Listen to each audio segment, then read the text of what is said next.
facts aí para abrir o assunto, porque realmente a fase não é boa, principalmente em clássicos, mas não é só isso não. O jejum de 2019. Os atacantes não marcam há 5 jogos, o time está a 3 partidas sem fazer gol. Em 27 jogos, André Hernan, passou em branco 13 vezes. O São Paulo hoje, se você for analisar as últimas partidas, o São Paulo, quando ele teve um ressurgimento, quando ele começou a fazer o torcedor acreditar que foi no Campeonato Paulista, na fase final, dependia muito dos garotos. Aí você pega o Lisieiro machucado, Sim. O Luan machucado. Você tem um Antony que já estava num cansaço, que já estava com um número de jogos, ele jogando mais do que o próprio time, porque ele ajudou o São Paulo também na Copinha, já num processo de desgaste.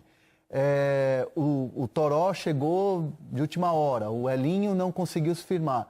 Então, assim, esses garotos que antes resolveram algumas partidas e ajudaram o São Paulo a chegar à final do Campeonato Paulista, de alguma maneira saíram de cena, por lesão ou por queda de rendimento.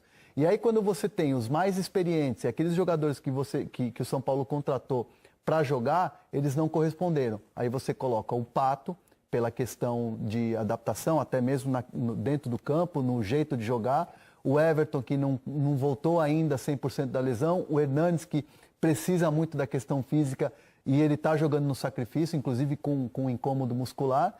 E todos os outros experientes. Então, o São Paulo, ele dependia muito dos garotos, dependeu dos garotos. E agora que precisava dos mais experientes, eles não estão correspondendo. E o Cuca está com esse abacaxi na mão.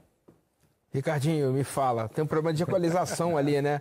Porque o Cuca não consegue ter todo mundo à disposição nas condições ideais de temperatura e pressão para ele montar o time que na cabeça dele talvez seja o ideal, né? Tem sempre um indo ou vindo do DM, sem condições plenas ainda, o outro que tava bom machuca e ele não consegue montar, né? O quebra-cabeça. Esse quebra-cabeça aí tá faltando peça, né?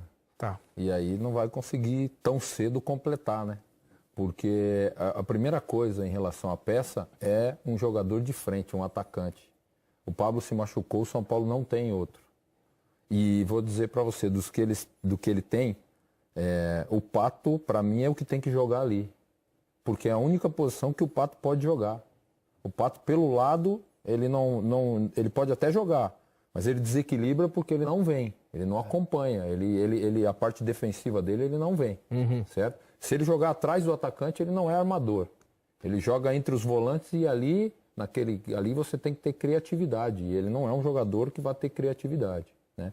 Então, esse é um dos pontos, porque ele veio contratado para ajudar. E mais do que isso, nos jogos decisivos, especificamente esse último, esse é um jogador que precisa fazer a diferença. E ele não fez. Né? E ele não fez assim, ele não assumiu a responsabilidade, pelo contrário, ele não conseguiu jogar bem. Né? E só ilustrando um pouco o teu comentário, Ricardinho, em relação ao Pato, o Cuca tem ajudado o Pato e eles têm conversas diárias. Assim, o Cuca num sentido de querer entender o que o jogador, onde ele prefere jogar, onde ele se sente mais à vontade. E o Pato gosta de jogar pelo lado esquerdo. Só que aí ele esbarra num grande problema, porque os times do Cuca, o jeito que ele monta o time, ele depende muito daquele cara que faz o lado do campo voltar para marcar. E o Pato não faz isso. Então o Cuca acaba ficando numa sinuca de bico, porque ele não sabe, não tem como colocar o Pato em outra posição, porque ele não... no jogo contra o Bahia, por exemplo, o Pato estava fazendo a referência, ele voltava praticamente para buscar a bola fora da área, perto do volante, atrapalhando inclusive o posicionamento do volante. Então o Cuca tem conversado, inclusive o Pato até tem agradecido muito o Cuca por essas conversas, mas até agora não vingou, até agora ele não chamou a responsabilidade. Ou ele está numa armadilha, né?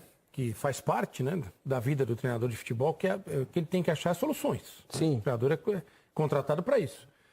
Eu vejo o time do São Paulo, já falei nas transmissões que eu fiz do jogo do São Paulo, ele está montado, está moldado, o projeto está ali, falta uma peça para o projeto que ele tem. A peça é o centroavante.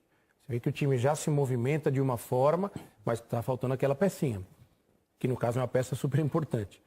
Ou vem essa peça, ele acha essa peça, ou então na parada para a Copa América ele tem que achar um outro jeito do time jogar. Porque do jeito que o time está montado, ele grita, ele pede socorro durante o jogo. Cadê o centroavante? Cadê essa peça aqui? Na movimentação toda fica faltando. Aí você vê o Santos, por exemplo, para fazer uma comparação. O Santos não tem centroavante. São Paulo está 5 meses pedindo 9. Mas ele acha um jeito do time jogar. Ele tenta jogar sem o centroavante. Daqui a pouco o Cuca vai fazer que nem o São Paulo ele fez. Vai chegar numa coletiva e vai exigir. Mas aí tem outros pontos, né? Por exemplo, a gente falou com relação ao posicionamento do Pato. E para isso, para o Pato poder jogar, de repente, onde ele quer, ou onde ele acha que pode render do lado esquerdo, você tem que mudar um pouquinho o jeito do time jogar. Precisa ver se o Cuca está disposto a fazer isso nesse primeiro momento. Outro ponto, o São Paulo nos últimos jogos é uma equipe que joga muito por dentro. Quem faz, como a gente fala no futebol, né? Quem faz a linha de fundo são os laterais. E muitas vezes só os laterais.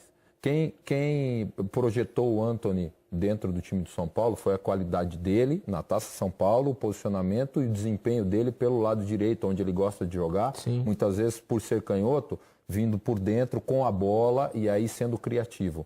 O Antony, principalmente nesse último jogo, mas no segundo tempo também que ele entrou no jogo do Bahia da semana passada, só por dentro. Só bola no pé na intermediária e só por dentro. Fica um jogador previsível. Por que previsível? Porque limita o raio de ação dele. Ele é um jogador e o São Paulo tem que jogar pelo lado. O São Paulo tem pouca jogada de velocidade pelos lados. Afunila por dentro, porque quando o Hernanes joga, vem por dentro. Tietê por dentro. Só os laterais dão largura no jogo. E isso faz com que o time seja previsível. Sem um jogador de área, com todo mundo querendo sair na frente do volante ou nas costas do volante adversário para tentar trabalhar a bola ou organizar numa tabela para entrar, fica mais difícil. Ele enfrentou o Bahia de 4 ali na frente, acabou. Ele enfrentou o Bahia do Roger, que é um time que está em ascensão e está muito bem organizado. Exatamente. Certo? E que dificultou muito essa entrada por dentro. Enfrentou domingo o Corinthians, que se é uma das virtudes do time do Corinthians sempre, há muito tempo, a linha de 4 defensiva e a cabeça da área com o Ralf e mais, com o Urso e com o Sornosa, que acabou entrando no último momento nesse jogo, quer dizer, não ia entrar por dentro. Não ia entrar por dentro. E o São Paulo insistindo por dentro. Então, essas dificuldades também fazem com que o time faça pouco gol, né? Apesar de não ter um centroavante, e também não crie muito. Você vê que nesse último jogo do domingo, o São Paulo deu 2 chutes mais perigosos no gol do Cássio em 90 minutos num clássico.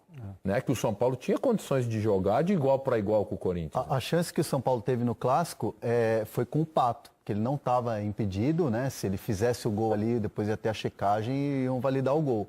Mas no jogo contra o Bahia, o Pato teve 3 chances. Uma deu na trave e 2 o Douglas pegou. E aí fica aquela sensação, né? O Pato é um jogador técnico, o Pato é um jogador definidor. Quando tem essa oportunidade, na cabeça do treinador, né? Na cabeça do clube, um cara desse tem que chamar a responsabilidade e tem que fazer o gol. Mas não é o 9 que o Cuca quer. Não é. Aliás, certeza. Não aliás, é sobre o 9 que ele quer. Sobre essa questão do 9... O Juan Dineno, que é um centroavante que está no Deportivo Cali, pertence ao Racing, 24 anos, argentino.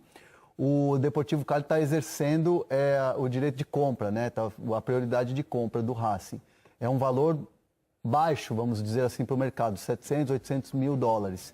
Só que para repassar ao São Paulo, na negociação, o São Paulo vai ter que pagar 3 milhões de dólares. E o São Paulo não tem esse dinheiro. Internamente no São Paulo, essa questão é tratada assim, vamos ter que ver direitinho, fazer muita conta, porque o São Paulo não quer fazer loucuras. A diretoria do São Paulo não quer, por exemplo, chegar a um extremo de ter que atrasar salário. Isso para a gestão, quem está hoje no comando do São Paulo, pensa que isso seria manchar a imagem da gestão, que fez contratações importantes, e aí, de repente, para trazer um jogador que o treinador quer, vai ter que ferir o cofre. Então o São Paulo está com muita tranquilidade, está com muito pé no chão para ver essa contratação. Mas, por outro lado, a comissão técnica está exigindo. A comissão técnica está pedindo esse jogador. E o Cuca não se vê sem esse centroavante, principalmente depois da parada da Copa América. Para fazer um caixa? Essa é a questão que o São Paulo está fazendo. O São Paulo hoje não quer fazer loucura. O São Paulo não quer chegar a um ponto de atrasar salário para ter que contratar o jogador. Então é uma engenharia que o São Paulo vai ter que fazer no cofre de venda. O goleiro Lucas Perry provavelmente vai ser vendido. Tem o Arboleda, que também é outro jogador que o São Paulo espera fazer dinheiro. Então, é nisso que ele vai se pegar para poder contratar esse jogador. Mas hoje não tem dinheiro. Hoje, se o São Paulo quiser chegar e fazer a contratação do dinheiro, não tem dinheiro.